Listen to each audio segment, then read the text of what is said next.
So, yung mong sabihin nakahilera sa mga senador, ano, ganyan. Meron po. Senator. Senator. Naku po. Iilan lang ang senador. Naku po. Ala. So, iilan lang. Si Senator. Magkano Ay, si in-offer ni Senator? Ano pa lang. Tip pa lang, paldo na. Tip pa lang, paldo na. Tip pa lang, paldo na. Magkano mag-tip si Senator? Abot ng 250 to 300. 250 to 300. Yes, Wala pang po. nangyayari to. Wala pa po. Ganun ang senador, ano? Grabe, no? Napaka, no? Opo. Napaka-generous pala nila, no? Kasi Yeah. galing sa tax. Oo nga, no? Mga galing sa tax. Mas lalo si ano. Ay, nako. Okay. Tapos, okay, ito question ko ngayon. Yung mga minention mo sa aking mayor or senator, Yes. nakita mo nag-hearing sa Senado.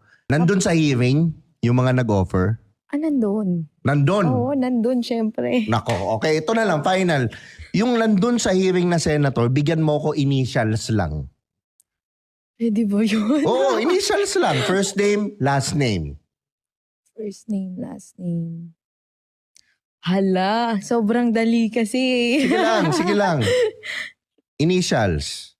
Initials. Gitna na lang. Initials. Okay lang. Ano siya? May Y. Y? Tapos ano yung last name?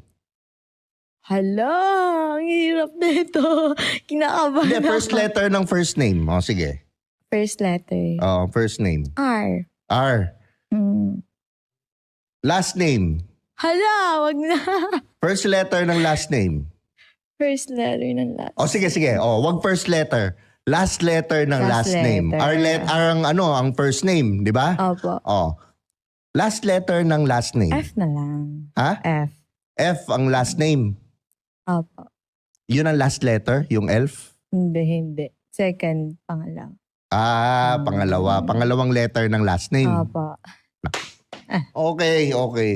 Parang comment nyo nga guys, tingnan natin yung sino. Dali sino yung mga first letter ng first name R, tapos sige.